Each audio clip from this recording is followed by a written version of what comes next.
स्वर सुधा मंच पर प्रस्तुत है प्रसिद्ध लेखिका मृदुला गर्ग की कहानी 21वीं सदी का पेड़। पेड़ को नहीं मालूम था 21वीं सदी आएगी। आ गई। जब उसने उगना शुरू किया तो 20वीं सदी थी या 19वीं, उसने पता करने की कोशिश नहीं की थी। पेड़ों को सदियों से क्या लेना देना। 100-200 साल कुछ नहीं होते उनके लिए। उन्हें वहीं के वहीं खड़े रहना होता है, जड़े जमाए। चाहे जितने साल बीते, गर्दन ऊंची और कंधे चौड़े करते जाने की छूट है, पर पैर में चक्कर पालने की नहीं। पेड़ कद निकालता है, मांसपेशियां बनाता है, लंबा चौड़ा मोटा होता है, एक सेहतमंद गदबदे बच्चे की तरह। पर बड़े होने पर आवारागर्दी करने निकल जाना उसके स्वभाव संस्कार में नहीं है। उम्र कितनी बढ़े उसका काम नहीं बदलता और न कम होता है। पेड़ भी भला रिटायर होते हैं। 5 साल गुजरे या 50 या 500, वह अपना काम करता रहता है।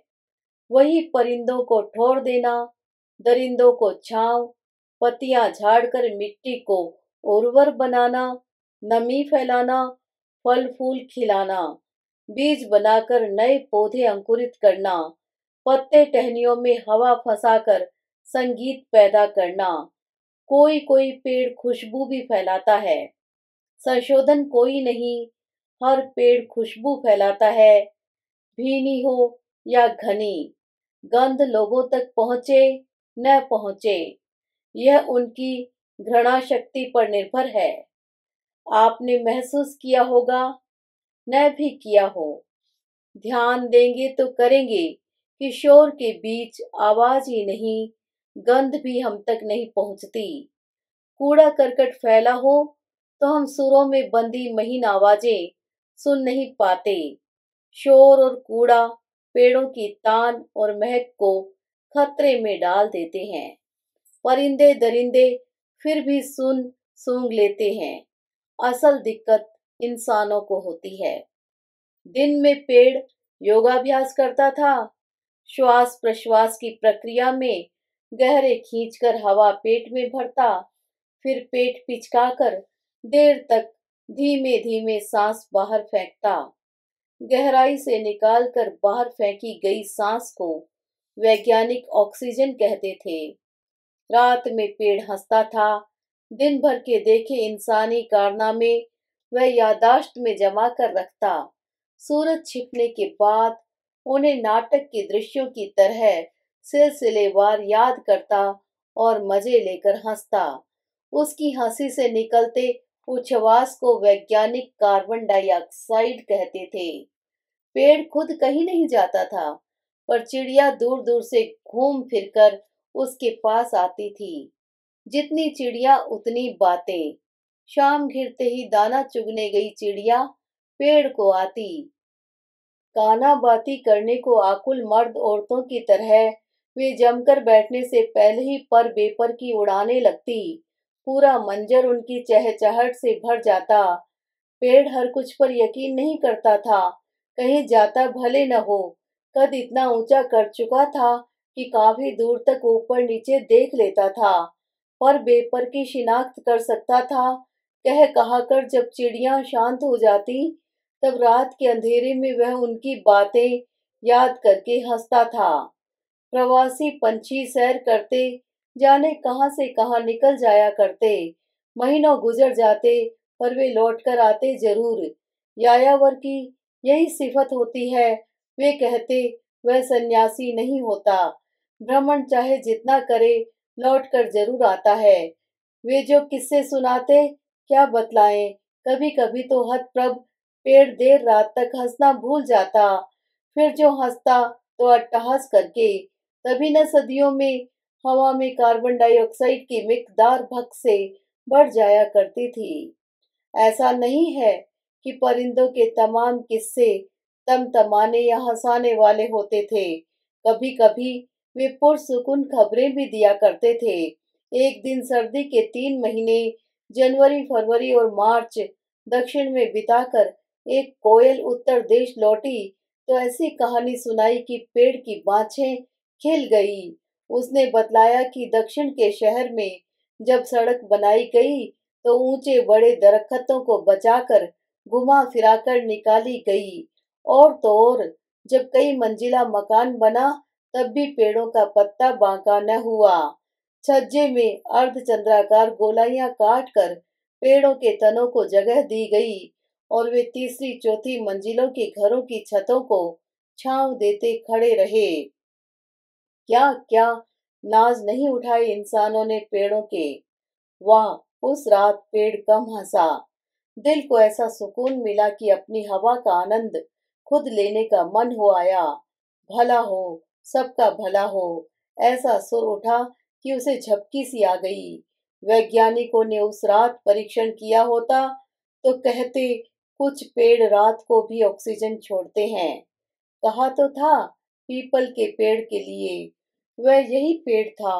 बाद में प्रयोगशालाओं में परीक्षण हुए तो विभ्रम पैदा हो गया। सो बहस जारी है। वैसी खुशनुमा रात लौट लौट कर नहीं आई न। पेड़ अपना काम करता रहा, वक्त अपना। बिना रुके वक्त आगे बढ़ता गया। पेड़ वहीं खड़ा गुजरे वक्त को देखता रहा। वक्त गुजरा तो गलियों के बजाय सड़कें, सड़कों के बजाय हाईवे और फ्लाईओवर बनने लगे। गलियों से भी पहले पगडंडियां हुआ करती थी। सड़कों के किनारे पेड़ नहीं उगाए जाते थे। पेड़ों के बीच से पांव पांव चलने लायक रास्ता बनाया जाता था। जैसे जैसे पेड़ मारे जाते गए, रास्ता सड़क बनता गया। फिर भी लोग कहते छायादार सड़क, ठंडी सड़क, यानी पेड़ पहले, सड़क उनकी छाया में। फिर हाईवे और फ्लाईओवर बने, पेड़ हाशिए में खड़े दिखने लगे। फिर भी जो बचे रहे पेड़ों की तरह ही बने रहे। पेड़ कुछ कुछ भगवान की तरह होते हैं, अनादि नहीं पर अनंत अवश्य। हम जानवरों की तरह उनकी आयु निर्धारित नहीं होती। हर साल एक साल उम्र बढ़ती है पर खत्म नहीं होती। पेड़ खुद मरते नहीं पर मारे जरूर जा सकते हैं। कई बार कातिल पेड़ काटकर जड़ें वहीं छोड़े जाते हैं। तब कभी कभी, बहुत कभी, उनमें से दोबारा पत्ती टहनी फूट पड़ती है। जड़ से उखड़ कर तो भगवान भी। जैसे जैसे सड़कों को चौड़ा और इमारतों को ऊंचा करता वक्त गुजर रहा था, एक नई शय हवा में घुलने लगी थी। अनचीनी सी बू अकेलेपन की। सदी के शुरू में कोई अकेलेपन का नाम लेता तो पेड़ फौरन कहता, पेड़ भी कहीं अकेले होते हैं। जहां तक निगाह डालो और उम्र के साथ कद बढ़ने पर निगाह जाती भी दूर तक है।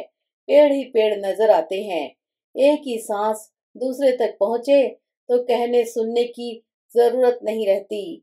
पर अब जवाबी सांसों को महसूसना मुश्किल होता जा रहा था। तो क्या हुआ? पेड़ अकेला थोड़ा हो गया। निगाह दूर से हटाकर नीची करता है तो कितने लोग चलते दौड़ते दिखने लगते हैं। दौड़ने का चलन नया है। पहले लोग कितने भी फुर्तीले क्यों न हो, चाल को दौड़ में नहीं ढालते थे। अब भी काम पर जाने वाले लोग नहीं दौड़ते। दौड़ते वही हैं जो महज दौड़ने को निकलते हैं, बस पकड़ने वालों को छोड़कर। पर वह छलांग भर की दौड़ होती है, कवायद या रेस वाली नहीं। पेड़ सब जानता है। खैर, जाते हुए जो जैसे जहां जाए, लौटते हुए उसकी छांव में ठिठके बगैर नहीं रह पाता। कुछ लोग बाकायदा बैठकर सुस्ताते हैं, कुछ सिर्फ चाल धीमी करके लंबी सांसें भर लेते हैं। उनकी सांसों और पदचापों की आवाजें भी चिड़ियों की चहचहाट की तरह उसकी शाखाओं से गुजरती हवा के सुरों के साथ संगीत बिठला लेती है। फिर पेड़ अकेला क्यों महसूस करे? सैर करने वाले लोगों में उसे सबसे अच्छे बूढ़ों का हाथ थाम जाते छोटे बच्चे लगते हैं। पता नहीं क्या बात है कि जितना बूढ़ा आदमी हो उतने ही छोटे बच्चे की उंगली पकड़कर घुमाने ले जाता है। गुठलियां छोड़ तभी तभी पैरों पर चलना सीखे। बच्चे को डांवाडोल होने से बचाने के लिए बूढ़े जिस तरह दोहरे होकर कद बच्चे के बराबर बनाते उसे देखकर पेड़ को बड़ी ममता हो आती। वह और गहरे खींच प्राणवान सांसें छोड़ता। बूढ़ों के चेहरे खिल उठते। कहते, अरे अचानक कैसी ठंडी हवा चल पड़ी। नहीं, पेड़ की सांसें और गहराती, दुलारती छूटती। यहाँ तक कि हवा पैदा करते करते वह खुद झूम उठता। उसके देखते देखते बच्चे कद निकालते और एक दिन दौड़ने वालों में शामिल हो जाते। उनकी जगह नए बच्चे आ जाते। पुराने बूढ़ों की जगह नए बूढ़े ले लेते। यूं वक्त गुजर रहा था कि एक दिन एक बदहवास चिड़िया उसके पास आई। कहाँ तो दूर दराज चीन देश से। उसकी कहानी सुनकर पेड़ दंग रह गया। चीन देश में वह अकेली चिड़िया बची थी। गुलेल का पत्थर बाल भर की दूरी से निकल न गया होता तो वह भी ढेर हो गई होती। वह उड़ निकली। दिन भर किसी चौड़े पत्तों वाले पेड़ में छुपी बैठी रहती। अंधेरा घिरने पर उड़ पड़ती। पेड़ से पेड़ तक छिपती उड़ती वह सरहद पार कर यहाँ आ पहुंची। पर बाकी चिड़िया, वे क्यों मारी गई? पेड़ ऑक्सीजन भरी सांसें फेंक कर सांस छोड़ती चिड़िया को सहेजता रहा और खुद से सवाल करता रहा। उससे क्या पूछना? सांस पर काबू रहा तो खुद बतलाएगी। उसने बतलाया, रुक रुक कर। चीन में हुक्म हुआ कि खेतों की पैदावार बढ़ानी है। चिड़िया अनाज खा जाती हैं, इसलिए उन्हें मार गिराना है। हर किसान का, हर चीनी नागरिक का फर्ज है वह चिड़िया मारे। वे मारने लगे, चिड़िया खत्म होने लगी। हो गई। बस मैं बच निकली। यहाँ तक पहुँचने में सालों लग गए। चिड़िया ने डैने फड़फड़ाए, खुलकर सांस ली और हंस दी। हंसी क्यों? पेड़ ने सोचा। बदला ले लिया हमने। चिड़िया ने कहा। चिड़िया नहीं रही तो एक फसल तो बढ़िया गई। फिर कीड़ों की फौजें फसल पर टूट पड़ी। तरह तरह के कीड़े दिन दुने रात चौगुने बढ़ने लगे। चिड़िया थी तो कीड़ों की आबादी पर काबू रखती थी। अन्न खाती थी मुट्ठी भर, कीड़े मन भर। हुक्मरान नहीं जानते थे चिड़ियों के न रहने पर ऐसा कहर टूटेगा। इतने बेवकूफ हुक्मरान। बेवकूफ नहीं, मगरूर, चिड़िया ने समझाया। जब कोई आदमी समझता है कि उसके हर हुक्म की फौरन तामील होगी, उल्टा सीधा जैसा भी हो, तो उसकी दूर की नजर धुंधला जाती है। गरूर के पर्दे के पीछे से उसे पास का ही दिखता है, दूर का नहीं। उसने हुक्म दिया, चिड़िया मारो। जितना सोचा न था उतना आदेश पालन हुआ। आंख दिमाग मूंद कर हर कोई उसकी बात पूरी करने दौड़ा। घमंड और बढ़ा, पर्दा और गाढ़ा हुआ और अंधेरे में चमकती अपनी तस्वीर से चकाचौंध होकर वह आने वाले दिनों का हिसाब रखना भूल गया। भूल गया कि जल्दबाजी में दिए गए हुक्म की झटपट तामील उसे और गाफिल बना देती है। अरे, कमाल की जहीन हो तुम तो। पेड़ ने उसमें और सांस भरी। उसे सहेजा, संभाला, पत्तों की ओट में महफूज रखा। रात में हंसते हुए भी ख्याल रखा। चीनी चिड़िया देशी चिड़ियों के साथ पत्तों के बीच सोई हुई है ना, नीचे न उतर आए कहीं। विदेशी ठहरी। विषारी भरी हंसी से झरता कार्बन डाइऑक्साइड ऑक्सीजन की तरह हल्का नहीं, बमबारी की तरह भारी होता है। ऊपर से नीचे गिरता है, चिड़िया ऊपर सलामत रहती हैं। वह क्या जानती नहीं होगी? कितनी तो चतुर थी। बचती बचाती चीन से यहाँ तक जिंदा उड़ाई थी। अब धीरे धीरे वह दानिशमंद अपनी जिंदगी के गमजदा हादसे को फलसफे में तब्दील कर लेगी। भूलेगी नहीं, कोई नहीं भूलता, पर यादगार पर मकबरा जरूर खड़ा कर लेगी। फिर वह अकेली नहीं रहेगी। किसी को अकेले नहीं रहना चाहिए। यहाँ से कोई संगी ढूंढ घर बसा लेगी। वाह, फिर तो एक नई नस्ल तैयार होने लगेगी। पर चिड़िया ने घोंसला नहीं बनाया।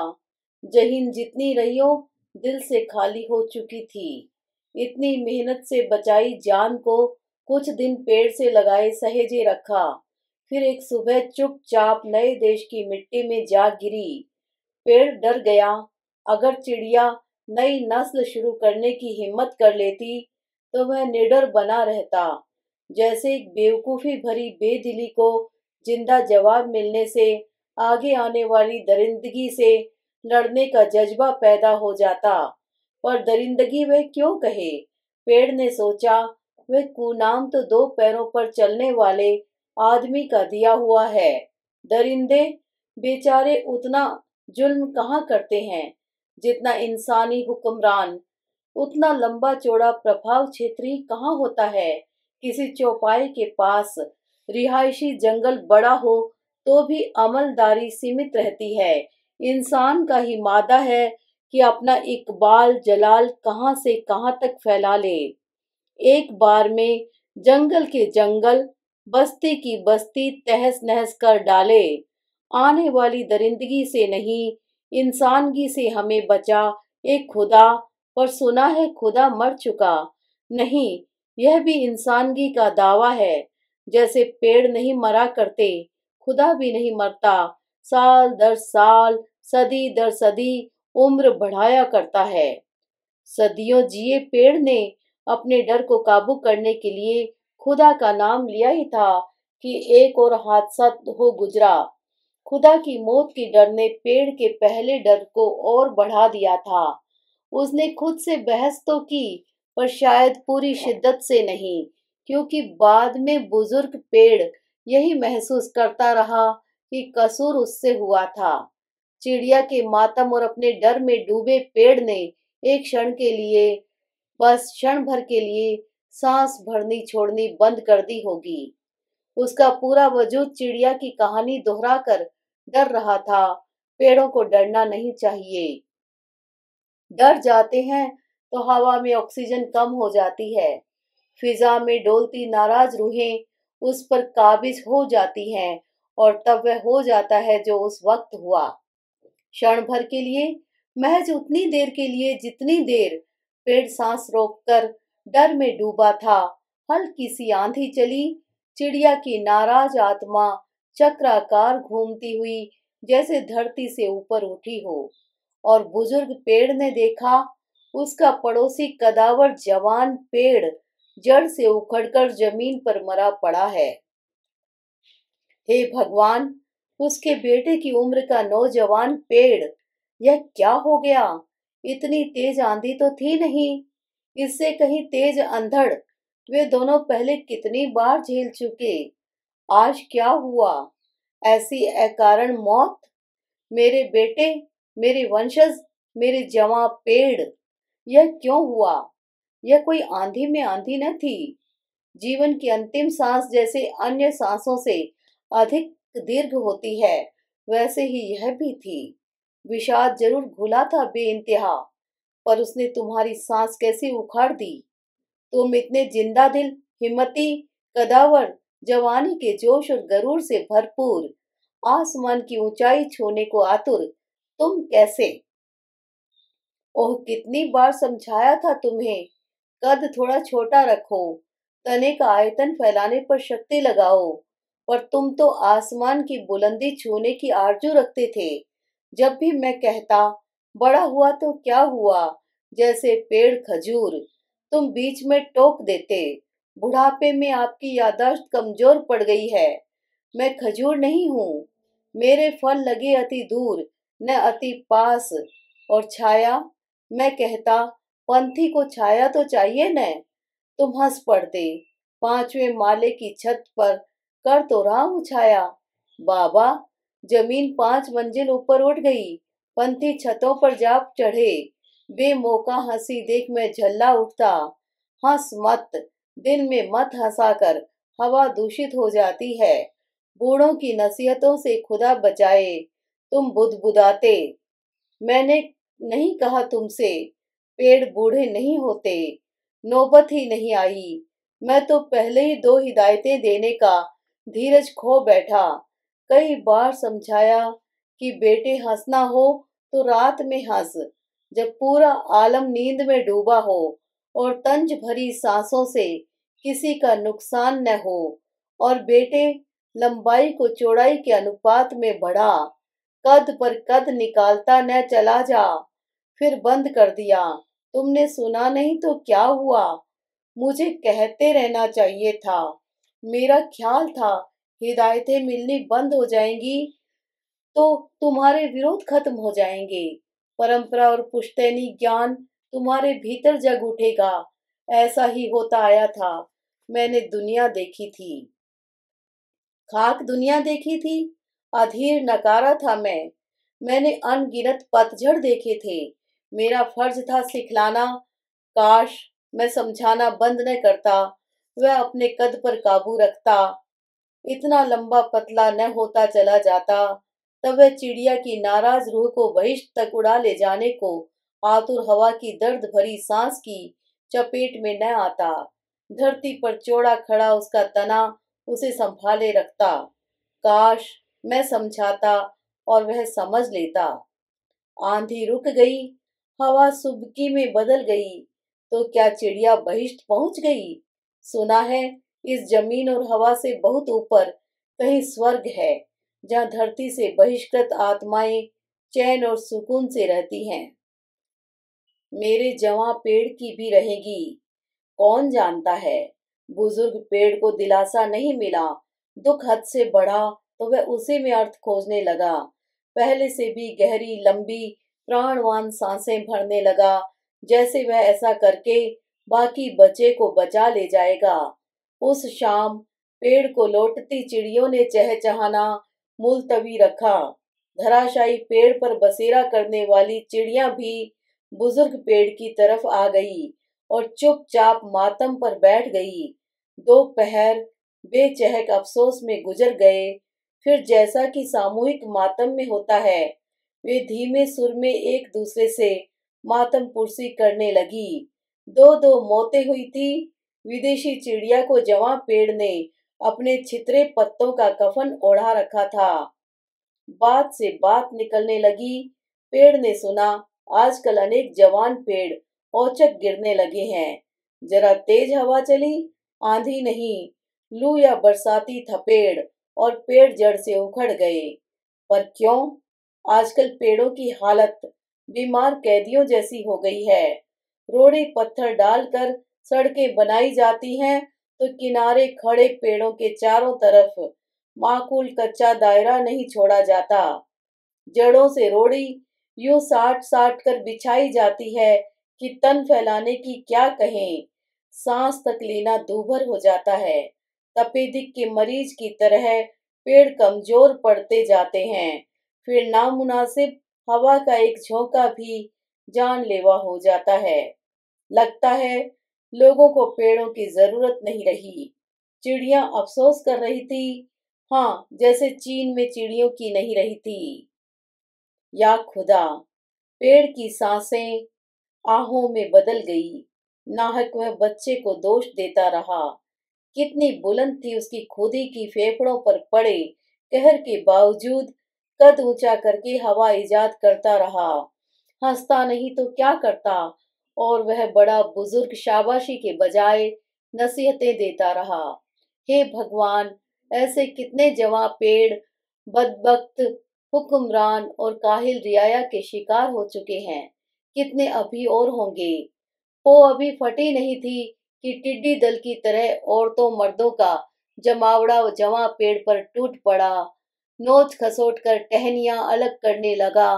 घर का चूल्हा जलाने के लिए ईंधन मिलने की खुशी में सब चहक चहचहा रहे थे, जैसे कोई उत्सव हो। पेड़ों का दाह संस्कार ऐसे ही होता है। फिर भी ऐसी बेरुखी, पहले एक पल रुककर अफसोस तो जाहिर किया होता। हाय, इतना सुंदर सजीला जवान पेड़ असमय कैसे उखड़ गिरा। चिड़िया कह रही थी शहर के बाशिंदों को पेड़ों की जरूरत नहीं रही। ठंडी गाड़ियों में चलने वाले पंथी नहीं कि छाया की दरकार हो। बिजली से आग बनाने वालों को पेड़ों से क्या काम। फिर ये इंसानी टिड्डियां किस शहर से आई हैं? इस शहर के अंदर कितने शहर बसे हैं? नहीं, लोगों को पेड़ों की जरूरत तो है, पर उसमें उनसियत नहीं रही। इस कदर बेदिली, ऐसी बेमुरवत मौत, इतना बेदर्द इस्तेमाल। दुख की इंतहा ने पेड़ की नजर में तीखी रोशनी भर दी। भविष्य पर पड़ा आज का पर्दा पारदर्शी हो गया। वह आने वाले वक्त में दूर तक देखने लगा। एक मंजिला मकान तोड़कर ऊंचे ऊंचे हवाई महल बनाए जा रहे हैं। तोड़ फोड़ का मलबा पेड़ों की जड़ों में फेंका जा रहा है। सड़कें चौड़ी की जा रही हैं। फ्लाईओवर बन रहे हैं। चौड़ी सड़कों पर स्कूटरों, गाड़ियों, ट्रकों की कतार पर कतार चली आ रही है। लोग चीख रहे हैं, भोंपू पर जोर जोर से नारे लगा रहे हैं। कागज के पोस्टर और प्लास्टिक के थैले पेड़ों की जड़ों में डाल रहे हैं। खा पीकर बचा खाना जहां तहां फेंक रहे हैं। पेट भरकर और जोर से नारे लगा रहे हैं।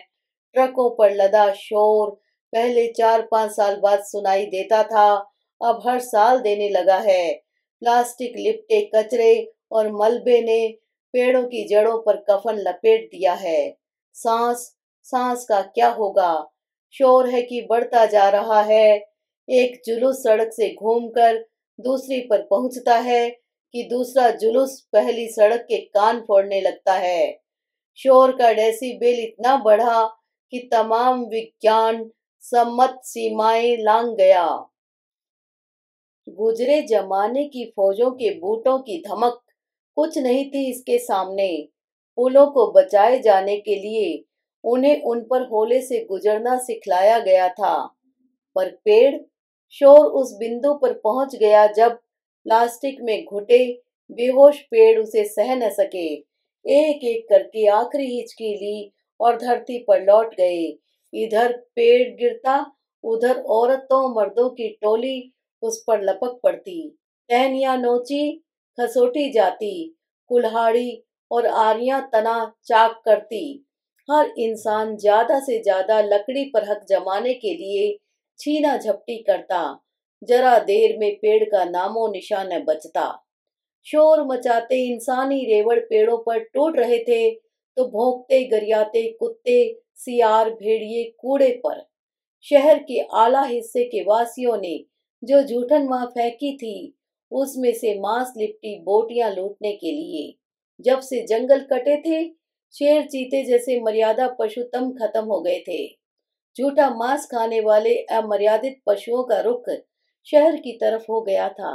अब कुत्तों और भेड़ियों में फर्क करना मुश्किल था। पेड़ ने देखा कि जानवरों के रेले में नंग धड़ंग बच्चे भी आ मिले हैं। जानवर हड्डियों पर दांत गड़ाए थे और बच्चे दूसरे सड़ते खाने पर। सब कुछ हड़प हो जाने पर सिर्फ प्लास्टिक बचा रहता था और शोर, दिन पर दिन शोर का डेसिबेल और कचरे का प्लास्टिक बढ़ता जा रहा था। रह रहकर पेड़ को एक सर्द देश से आए प्रवासी पंछी के शब्द याद आ रहे थे। उसने कहा था, इंसान क्या खाक चुनेगा, यही कि कैंसर से मरे या एड्स से। इंसानगी से रुंधे पेड़ भी क्या चुनेंगे, यही कि कचरे से मरे या शोर से। वो फट रही थी। वक्त आ गया था कि पेड़ हवा में प्राण फूंकने का काम शुरू करे। पर दुख की तमाम सरहदें पार करता वह उस मुकाम पर पहुंच चुका था जहां सांस सिर्फ छूटता है, लिया नहीं जाता। वह यह भी समझ रहा था कि खुद उसके पास ज्यादा वक्त नहीं है। प्लास्टिक ने उसकी जड़ें कैद कर रखी हैं। हवा का हल्का सा झोंका उसे ढेर करने के लिए काफी है। हवा है कहाँ? शेर ने उसे सोख लिया है। पेड़ क्या करे? क्या अपनी सांसों के बल पर हवा इजाद करे? जितनी देर के लिए भी कर सके। या तभी कत्ल हुए लापता पेड़ों ने जो शमशानी वीराना छोड़ा था, उसमें पुष्पित शोर के बीच से उठते नारे उसके कानों में पड़े। पेड़ लगाओ, पर्यावरण बचाओ। पेड़ हंसने लगा। जैसे जैसे दिन का उजाला बढ़ा, वह सांस रोककर हंसता गया। जिस रोज पेड़ पहली बार दिन में हंसा, संयोग से वह 21वीं सदी की पहली सुबह थी।